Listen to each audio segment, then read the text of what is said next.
بسم اللہ الرحمن الرحیم۔ شروع اللہ کے نام سے جو بڑا مہربان نہایت رحم والا ہے۔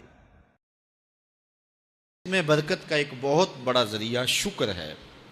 ارشاد فرمایا لَإِن شَكَرْتُمْ لَأَزِيدَنَّكُمْ، اگر تم شکر کرو گے وہ تمہیں اور زیادہ عطا کرے گا، اور اگر تم شکر نہیں کرو گے وَلَئِن كَفَرْتُمْ، کفران نعمت کرو گے، اِنَّ عَذَابِي لَشَدِيدٌ، تو پھر میرا عذاب بڑا سخت ہے۔ رزق کے اضافے کا ایک اور بہت بڑا سبب انفاق فی سبیل اللہ ہے۔ اللہ فرماتا ہے جو تم خرچ کرتے ہو تو جو چیز تم نے نکال دی اس کی جگہ اللہ تمہیں اور عطا کر دیتا ہے۔ بعض اوقات ہمارا یہ ہوتا ہے کہ کوئی آدمی مالی بحران میں آ گیا تو وہ کرتا کیا ہے کہ جو راہ خدا میں دینے کا کھاتا تھا پہلے اسے کلوز کرتا ہے، یہ فلاں مدرسے کو دیتے ہو یہ بھی بند کر دو، یہ مسجد کو دیتے ہو یہ بھی بند کر دو، یہ فلاں غریب کو دیتے ہو یہ بھی بند کرو، حالات ٹائٹ ہو گئے ہیں۔ لیکن 5 گاڑیاں ہیں تو 2 گاڑیوں پہ گزارا کر لیا جائے، پیٹرول بچے، یہ نہیں ہو سکتا۔ گھر کے لچھن وہی ہیں لیکن بند کہاں سے کیا؟ جہاں سے رزق آنا تھا۔ ہمیں تو یہ حکم دیا ہے جب رزق تنگ ہونے لگے صدقہ دے کے رب سے کاروبار کر لو، صدقے سے تمہارے رزق میں اضافہ ہوگا۔ یہ رب کا وعدہ ہے اور اللہ کے وعدے جھوٹے نہیں ہو سکتے۔ رزق کی برکت کا ایک اور بہت بڑا ذریعہ النکاح ہے۔ فرمایا اگر تم نکاح کرو گے، تم فقیر ہو وہ تمہیں غنی کر دے گا۔ لوگ کہتے ہیں بچہ پیروں پہ کھڑا ہو لے تو پھر نکاح کریں گے، اللہ کہتا ہے تم نکاح کرو ہم پیروں پہ کھڑا کر دیں گے۔ ہمارا فلسفہ اپنا ہے، اس کا حکم اپنا ہے۔ وہ کہتا ہے ابھی تو یہ اپنے لیے نہیں کماتا تو جو آئے گی اس کو کہاں سے کھلائے گا؟ میاں جس نے آنا ہے اس نے اپنا رزق لے کے آنا ہے۔ تو بچوں کی شادیاں کرو، اگر وہ جوان ہو گئے رزق نصیب ہوگا۔ اپنے اہل خانہ کو نماز کے حکم دینے سے رزق بڑھتا ہے، کیونکہ جو صبح کا وقت ہوتا ہے یہ رزق کے بٹنے کا وقت ہوتا ہے، اور جس گھر میں صبح کے وقت لوگ سوئے ہوئے ہوتے ہیں وہاں بے برکتیاں ہوتی ہیں۔ تو طلوع فجر سے لے کر کے طلوع آفتاب تک اپنی اولاد کو، بیوی کو، بچوں کو نہ سونے دیں۔ اس وقت رزق بٹنے کے لمحے ہوتے ہیں۔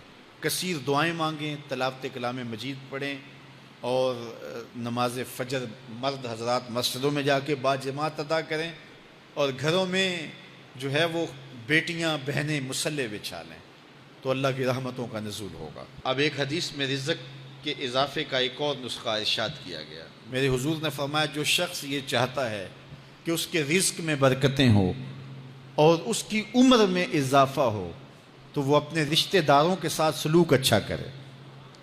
رشتہ داروں کے ساتھ اگر اچھا سلوک کرو گے تو پھر تمہارے رزق میں برکت ہو۔ غریب ہیں تو ان کی مدد کرو، ان کی بیٹیوں کی شادیاں اپنے ذمے لے لو اگر اللہ نے آپ کو وسعت دی ہے، ان کی پریشانیاں بانٹ لو، ان کا قرضہ ہے تو اتارنے کی کوشش کرو، ان کو مشکلات سے نکالنے کی کوشش کرو۔ تم ان کو مشکلات سے نکالو گے اللہ تمہیں مشکلوں سے نکالے گا۔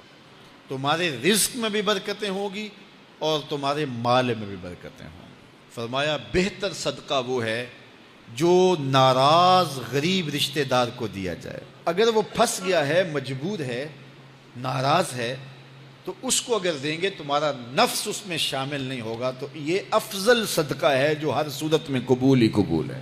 رزق کے اضافے کا ایک اور سبب الاحسان الی الضعفاء، جو کمزور لوگ ہیں ان کے ساتھ اس نے سلوک کرنا۔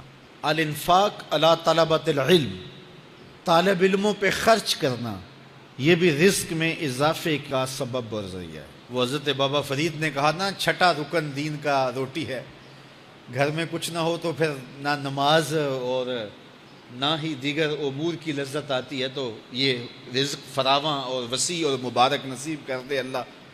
تو اس کے لیے ایک اور وظیفہ میں دیتا ہوں، اور وہ یہ کہ مغرب کے بعد 21 مرتبہ سورۃ الکوثر پڑھ لیں، کثرت ہو جائے گی انشاءاللہ۔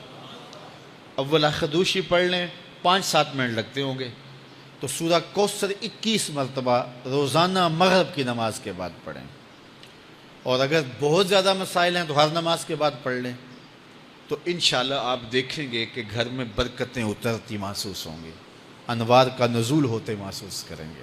تو یہ وہ رزق کے اسباب ہیں، اگر ہم اختیار کر لیں تو ہم اللہ کی خاص رحمتوں کے حقدار ہوں گے۔ اللہ ہم سب کو رزق حلال رزق وسیع، رزق سہل، رزق مبارک، رزق فراواں نصیب فرمائے۔ علیہ السلام پر درود پڑھنے سے انسان خود سنورتا ہے اور اللہ کی رحمتیں اس پر نازل ہوتی ہیں۔ علماء نے لکھا ہے کہ درود اللہ کی بارگاہ میں ایک دعا ہے جو اللہ کی بارگاہ میں عرض کی جاتی ہے، اے اللہ، نبی رحمت صلی اللہ علیہ وآلہ وسلم پر رحمتوں کا نزول کر۔ تو کوئی یہ دعا مانگے کہ اے اللہ اپنے نبی پر رحمتوں کا نزول کر، تو کیا اللہ تعالیٰ اس کی یہ دعا قبول نہیں کرے گا؟ تو درود ہر صورت میں قبول ہے۔ تو اس کا جو فائدہ ہوا کہ جس نے ایک مرتبہ حضور کے لیے اللہ کی بارگاہ سے رحمتوں کی دعا مانگی، تو اس کے مانگنے سے محبوب علیہ السلام پر کتنی رحمتوں کا نزول ہوا وہ تو اللہ جانتا ہے، یا جس محبوب کریم پہ نزول رحمات ہوتا ہے وہ جانتے ہیں، لیکن جو ہاتھ اٹھا کے دعا مانگے، جو ہاتھ باندھ کے درود پڑھے، ایک مرتبہ درود پڑھنے سے اللہ کی 10 رحمتیں اس پر نازل ہوتی ہیں۔ تو جو مسلسل درود پڑھے جا رہا ہے تو پھر رحمت کی برسات ہوتی ہے اس کے اوپر۔ رسول کریم صلی اللہ علیہ وآلہ وسلم نے ارشاد فرمایا، تم جہاں بھی ہو میرے اوپر درود پڑھو، تم جہاں بھی درود پڑھتے ہو وہ میرے تک پہنچتا ہے۔ صبح پڑھو، شام پڑھو، دوپہر پڑھو، دن کو پڑھو، رات کو پڑھو، نماز سے پہلے پڑھو، نماز کے بعد پڑھو، محفل کے آغاز میں پڑھو، محفل کے دوران پڑھو، محفل کے اختتام پہ پڑھو، مسجد میں پڑھو، گھر میں پڑھو، جہاں بھی میرے اوپر درود پڑھو گے، جیسے بھی میرے اوپر درود پڑھو گے، فرمایا میرے تک پہنچتا ہے۔ ہر شخص یہ چاہتا ہے کہ میں حضور کی قربت پاؤں، حضور کا قرب مجھے ملے، اور اگر کسی کے سینے میں یہ آرزو نہیں ہے تو اس کے سینے میں دھڑکنے والا دل کسی مومن کا دل ہی نہیں ہے۔ یہ میری بھی آرزو ہے، گناہ گار ہونے کے باوجود آرزو ہے، آپ کی بھی آرزو ہے، آرزو تو کی جا سکتی ہے، چونکہ کرم ہوتے دیر نہیں لگتی، وہ جس پہ چاہے کرم فرمائیں۔ تو اگر قربت حاصل کرنی ہے تو پھر اس کا طریقہ کیا ہے؟ رسول کریم صلی اللہ علیہ وآلہ وسلم نے ارشاد فرمایا، قیامت کے دن میرے سب سے نیڑے وہ ہوگا جو سب سے زیادہ میرے اوپر درود پڑتا ہے۔ تو جتنا درود حضور پہ زیادہ پڑھو گے، قیامت کے دن اس قدر حضور کی قربت نصیب ہوگی، اور حضور کی چادر رحمت کی ٹھنڈی چھاؤں ملے گی، جام کوثر نصیب ہوں گے، اور جہاں حضور ہوں گے وہاں قیامت کے دن کی سختیاں نہیں ہوں گی، وہاں دامن محبوب کی ٹھنڈی ہوائیں ہوں گی۔ تو حضور علیہ السلام پر کثرت سے درود پڑھنا یقیناً یہ دکھوں کو دور کرنے کا علاج ہے، اور یہ دنیا آخرت کی بہتریوں کی ضمانت ہے۔ حضرت ابو ہریرہ رضی اللہ تعالیٰ عنہ سے روایت ہے جو امام ابو داود نے اپنی سند سے روایت کی ہے۔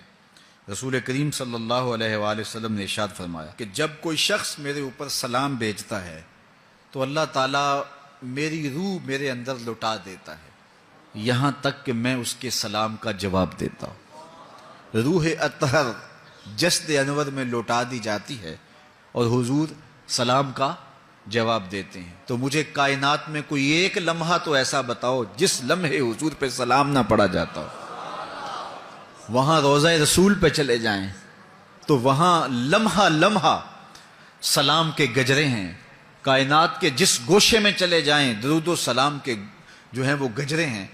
تو کوئی ایک لمحہ بھی 24 گھنٹوں میں ایسا نہیں ہے کہ جب حضور پہ سلام نہ پڑھا جاتا ہو، اور جب سلام پڑھا جاتا ہو تو حضور کی روح اطہر بدن رحمت میں ہوتی ہے اور حضور سلام کا جواب دیتے ہیں، اور جس کو حضور سلام کا جواب دے دیں، اللہ اکبر، کہ درود پڑھا کرو۔ درود حضور علیہ الصلوۃ والسلام سے جواب کا ذریعہ ہے، اور جب جواب جناب رسالت مآب صلی اللہ علیہ وسلم کی جانب سے آ گیا تو دنیا میں بھی بھلا ہی بھلا ہے، آخرت میں خیر ہی خیر ہے۔ حضور علیہ الصلوۃ والسلام نے ارشاد فرمایا، جس کے سامنے میرا ذکر کیا جائے اور وہ میرے اوپر درود نہ پڑے، وہ کائنات کا سب سے بڑا بخیل، سب سے بڑا کنجوس ہے۔